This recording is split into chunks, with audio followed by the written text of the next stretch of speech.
La ruine. La folie. La mort. À qui le tour?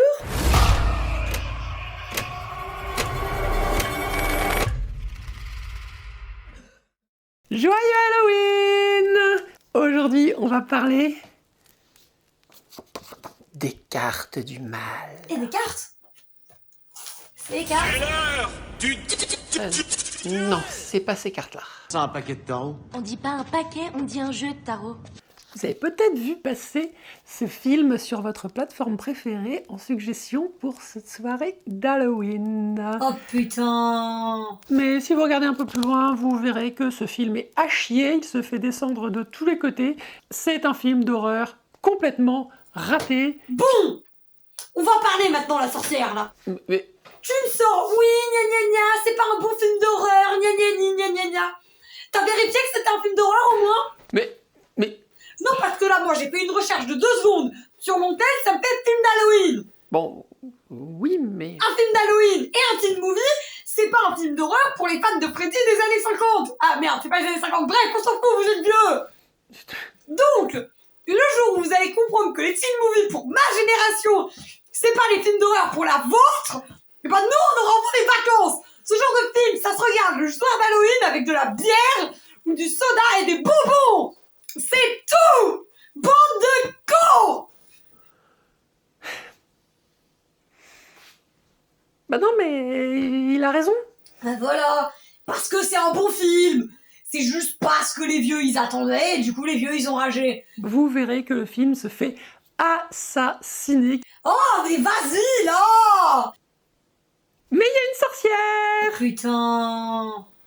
Et surtout, il y a un tarot. Tarot, on dirait un Pokémon. Tarot.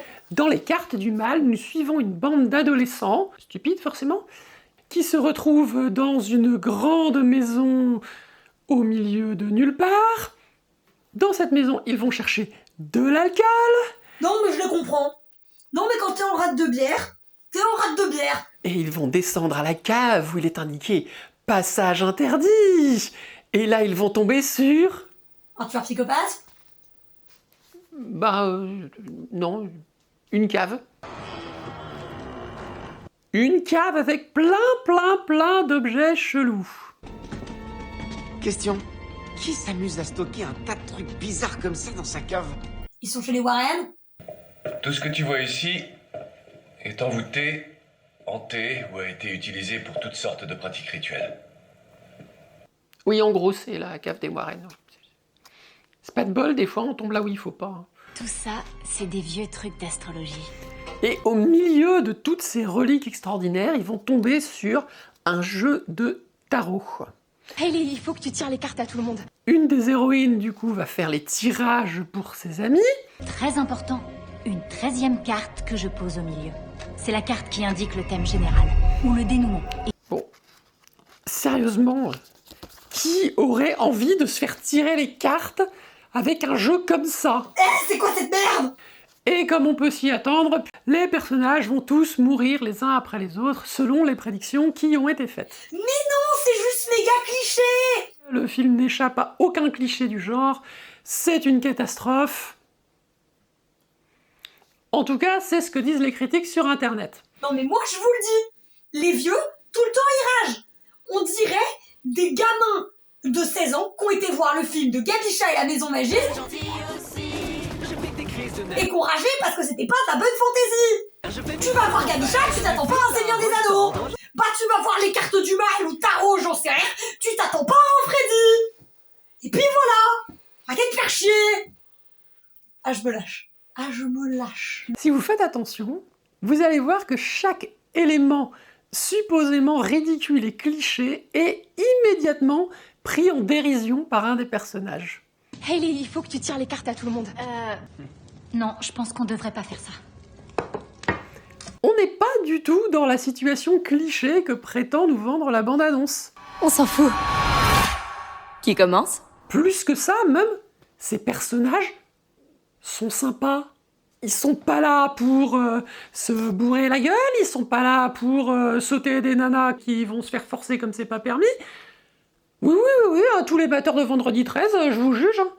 Non, ils sont juste là pour fêter un anniversaire. Et ils se soutiennent entre potes. Et quand ils commencent à mourir, qu'est-ce qu'ils vont faire? On va faire 2 groupes de 2. Ils restent ensemble, dans un endroit sûr, pour pouvoir se protéger. On devrait rester tous ensemble ce soir, non? Par sécurité, au cas où. Ouais, je suis d'accord. Oui, c'est pas habituel, ça. Il y a quelque chose sur lequel il faut particulièrement insister, c'est que ces personnages sont vraiment loin d'être aussi stupides qu'il y paraît. 2 de nos amis sont morts. Oui, vous trouvez pas ça un peu étrange? Seulement, eh ben, pour s'en rendre compte, il faut pas avoir trop le cerveau lent. Désolé les vieux.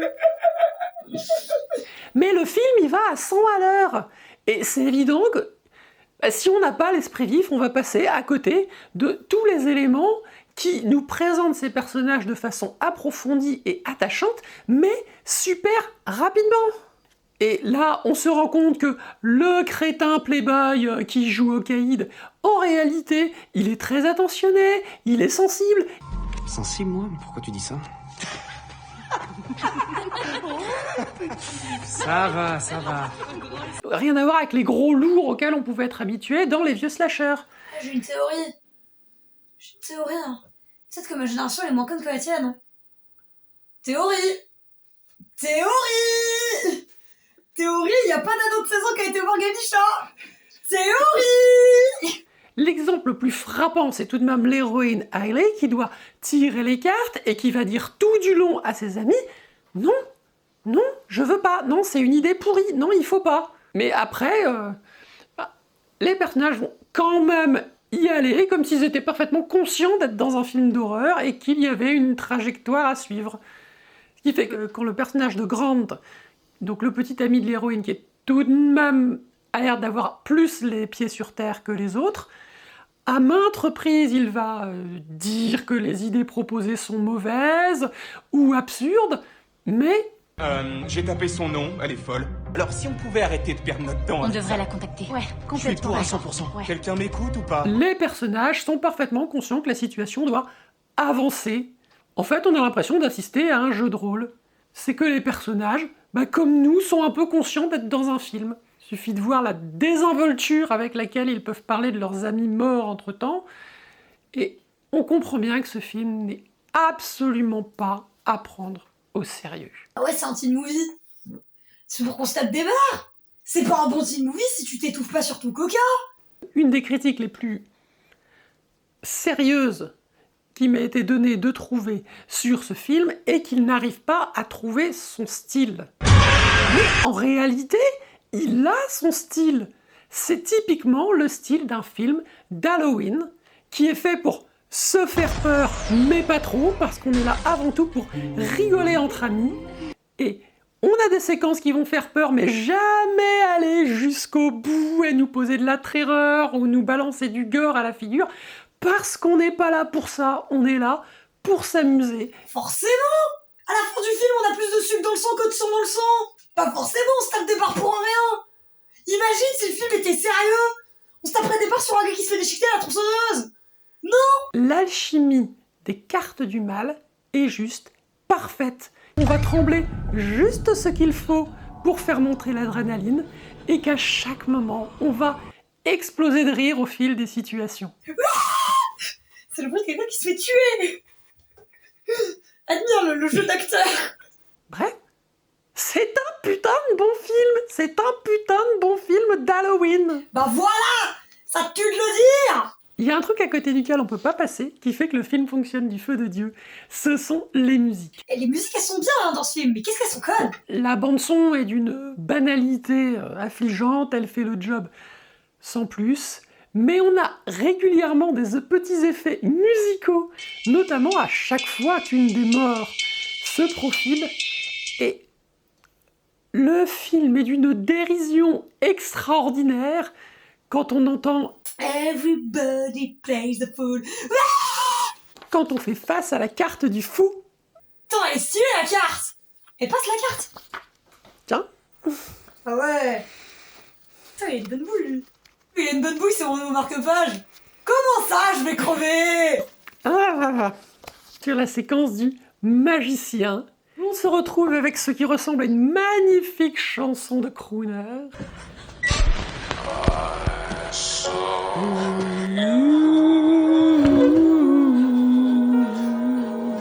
Bon allez, la sorcière, continue tes conneries. Qui très vite prend un tout autre sens quand la rencontre avec le magicien se transforme en une terrifiante partie de cache-cache, où le I saw you prend un tout autre sens, puisque ça veut dire que l'héroïne s'est faite débusquer. Tu veux me sortir quoi? Ensuite, en fait, ça a un rapport avec le fait qu'elle se fasse scier? Oh putain! Quand l'héroïne finit comme on peut s'y attendre quand on s'enferme dans une malle et qu'on est poursuivi par un magicien, elle se fait scier en deux, alors que la musique revient, et que I saw you, toujours aussi langoureux, veut dire à ce moment-là, je te scie. Essayez un seul instant de ne pas mourir de rire sur cette scène en réalisant ça. Et là, vous réaliserez qu'il n'y a aucun sens de critiquer ce film selon des termes habituels de films d'horreur. La sorcière, question simple. Ton film là qui s'appelle Tarot et tout, il parle du vrai tarot ou c'est de la merde faite pour un film, pour un teen movie? Ben, étonnamment, c'est plutôt pas mal. Les prédictions qui sont faites au début par Hailey apparaissent plutôt correctes. On retrouve notamment le pendu, qui représente l'aliénation. C'est quoi cette carte? La maison Dieu, C'est encore pire! la carte la plus effrayante du tarot, qui représente la destruction, la ruine et le désespoir. La maison Dieu, et c'est la carte qui fait peur à tout le monde! Le fou, symbole d'instabilité et d'aveuglement, qui peut nous conduire droit à la ruine et à la folie. Le magicien, capable de tous les subterfuges et de toutes les astuces, une carte de plein potentiel, mais qui, en l'occurrence, met en garde l'héroïne qu'elle doit se méfier, car le magicien peut lui faire croire n'importe quoi. Nous avons le diable qui représente notre part d'ombre, et surtout la mort. C'est horriblement banal dans n'importe quel film ou série qui parle du tarot de sortir la carte de la mort comme carte vraiment de très mauvais augure, et le film a l'extrême intelligence de ne pas prendre cette direction. La carte de la mort peut signifier soit la fin, soit le commencement de quelque chose. C'est une carte du changement et pas du tout une carte tragique. Attends, t'es en train de me dire que la carte de la mort, en fait, ça peut aussi représenter la vie? Si on y regarde de près, le film parle beaucoup plus d'horoscope que de tarot. Les tirages qu'effectue Hailey sont un système très simple que l'on appelle la roue astrologique, qui consiste à disposer 12 cartes dans le sens inverse des aiguilles d'une montre et d'en tirer une 13e qui correspond à la conclusion, à l'avenir vers lequel on se dirige. Une roue astrologique ne sert pas à voir l'avenir, mais juste à se faire une idée de la personne qui est devant nous. C'est un système très simple où chaque emplacement de l'horloge a une symbolique, et donc combiné avec la symbolique des cartes, on va pouvoir dresser un portrait de la personne qui est face à nous. Soit dit en passant, il n'y a pas grand-chose d'astrologique là-dedans. Il n'y a pas de correspondance particulière entre les 12 maisons et les 12 signes du zodiaque dans leur signification astrologique. Quand l'héroïne dit qu'elle lit l'avenir dans les étoiles... Je lis dans les étoiles grâce aux cartes. Bullshit.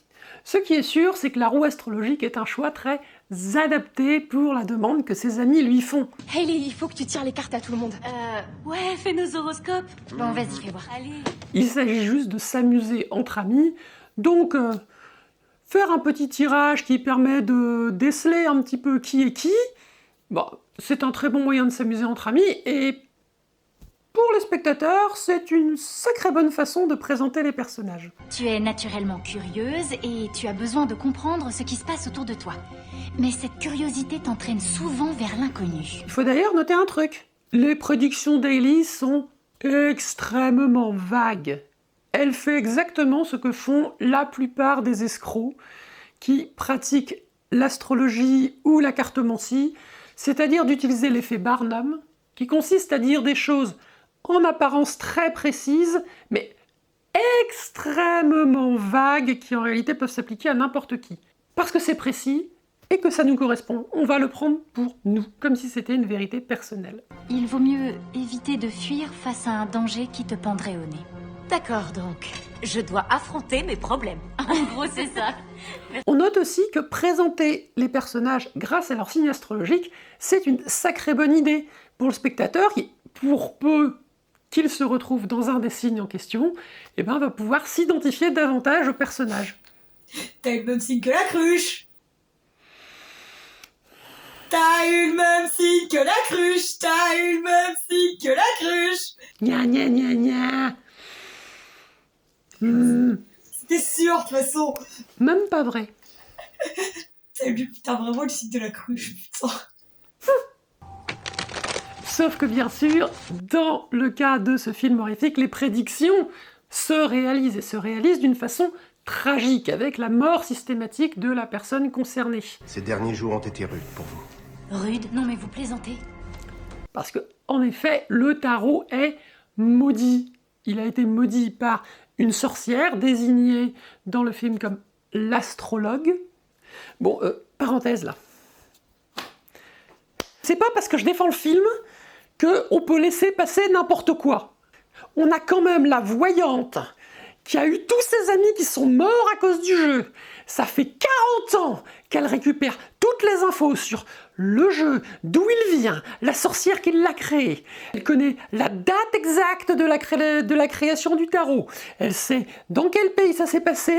Elle a une gravure parfaitement précise de l'astrologue et elle est même pas foutue de dire son nom.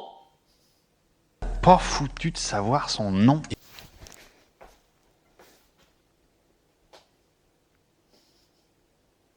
Non, je boude. C'est nul. Non, en vrai. Le jeu maudit, là. C'est possible. T'es une sorcière, tout ça. Si on se suicide sur un jeu de cartes, il devient maudit ou pas? Alors... Oui. Mais là, bizarrement, c'est pas des choses dont on va parler sur la chaîne. Hein, une magie un tout petit peu trop dark pour qu'on en parle sur YouTube. Ah, j'en parle pas. Censurez pas la vidéo, j'en parle pas. D'accord? Promis. Promis.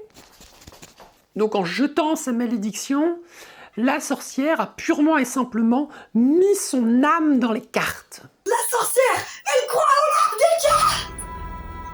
Évidemment, dans le cadre du film, les prophéties se réalisent à cause de la magie qui est liée au jeu. Ouais, ce jeu de cartes est bizarre. Mais ça permet d'aborder un thème particulièrement intéressant quand il s'agit de divination, celui de la prophétie autoréalisatrice. C'est-à-dire qu'une prophétie va se réaliser parce qu'elle a eu lieu. Hein? En mode, si t'avais pas tiré les cartes, on serait pas mort? Bah oui, c'est ça. Oh là là. Ouais, c'est le même level de la prophétie. Cet enfant ne doit pas devenir roi. Le ban et du coup il devient roi? Oui, c'est exactement ça. Ouais, bon, après on ne fera pas croire que la meuf dans la voiture, elle était pas conne. Ça peut donner l'impression que la divination générale est quelque chose de totalement idiot. Mais en réalité, la prophétie autoréalisatrice, c'est une des raisons majeures pour lesquelles il vaut la peine d'apprendre à tirer les cartes. Ouais, il y a une douille. Bon, évidemment, si vous tirez des cartes comme ça va pas beaucoup vous encourager à imaginer un futur merveilleux. Non, mais c'est ton jeu, il est vivant. Pour ma part, s'il y a bien une chose que je trouve géniale dans le film, c'est justement son jeu de tarot. Ces cartes complètement creepy. On a l'impression de voir le portrait de Dorian Gray sur chacune. C'est comme si le tarot avait été tellement malmené par l'âme de la sorcière que cela avait altéré jusqu'à ses illustrations. J'ai l'impression de voir la poupée Annabelle dénaturée par la présence du démon. C'est pour ça Annabelle elle est moche? Putain, je croyais qu'elle était juste moche naturellement, moi. Si au lieu de ces cartes terrifiantes, on utilise un tarot beaucoup plus commun ou encore mieux le tarot original, à ce moment-là, on voit passer toute la beauté du jeu qui n'est pas un outil terrifiant, satanique, occulte ou quoi que ce soit, mais un chemin spirituel créé par les chrétiens. Attends, un tarot chrétien? Bah oui, le tarot est chrétien. C'est pas un blasphème de tirer le tarot? C'est pas de ma faute s'ils sont un peu... Ah ouais, enfin, les chrétiens c'est comme les cochons. Oui, on est d'accord. Plus ça devient vieux, plus ça devient... La conséquence, c'est qu'en tirant les cartes avec ce jeu vertueux, il va naturellement vous orienter dans une direction meilleure. D'où l'intérêt de se tirer les cartes pour voir un avenir meilleur, ce qui va nous conditionner à aller dans une bonne direction. Mais du coup, si on utilise un tarot, je sais pas moi, par exemple Jojo, on imagine des trucs musicaux? En revanche, évidemment, si vous essayez de regarder l'avenir avec des cartes de ce genre, l'avenir, il va pas être terrible.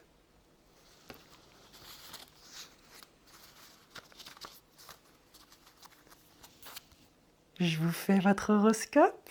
Je vais te balancer de l'eau à la gueule! C'est pas de l'eau bénite, mais je suis sûre que ça fait le taf!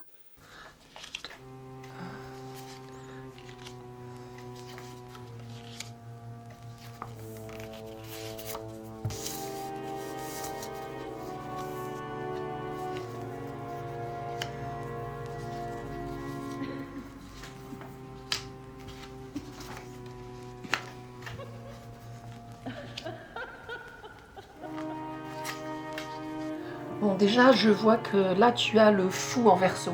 Donc ça, c'est très mauvais signe. Ça veut dire que tu es venu sur la chaîne, mais que tu n'es peut-être pas encore abonné. Donc là, c'est vraiment très très important. Donc tu peux te fier à l'amoureux qui est ici en Gémeaux.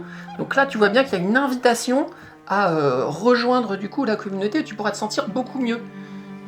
Alors en même temps, bah, surtout, je vois le pendu en Poisson. Alors ça, c'est vraiment préoccupant. C'est-à-dire que là, si tu likes pas la vidéo, bah, ça peut vraiment aller très très mal. Et si on regarde la dernière carte, c'est la tour inversée. C'est globalement la pire carte qu'on puisse avoir, quoi. Donc là, il faut absolument que tu likes la vidéo, que tu t'abonnes. Et de la même façon que, bah, comme il est indiqué par la grande prêtresse et le diable, que tu actives la cloche. C'est impératif. Si je me fie à ton horoscope, bah, je vois que tu te diriges vers le magicien. Là, c'est le signe que tu dois partager la vidéo sur les réseaux sociaux. Bon, alors après, évidemment, faut pas que tu paniques, hein. Je veux dire, on a la mort on a la mort en bélier, on a le monde qui est un petit peu quand même dans le mauvais sens, qui est sur le cancer. Donc là, on voit bien vraiment que ton monde va s'écrouler, et donc tu vas droit à la ruine et à la mort. Donc si jamais tu ne likes pas, tu ne t'abonnes pas, tu n'actives pas la cloche, et que tu ne partages pas cette vidéo sur tes réseaux. Bon, alors je dis ça, je dis rien, hein, mais pense-y quand même. Voilà. Joyeux Halloween! Attends que je comprenne bien. En fait, tu tires au pif et après tu inventes ce que tu veux. C'est bien ça le truc?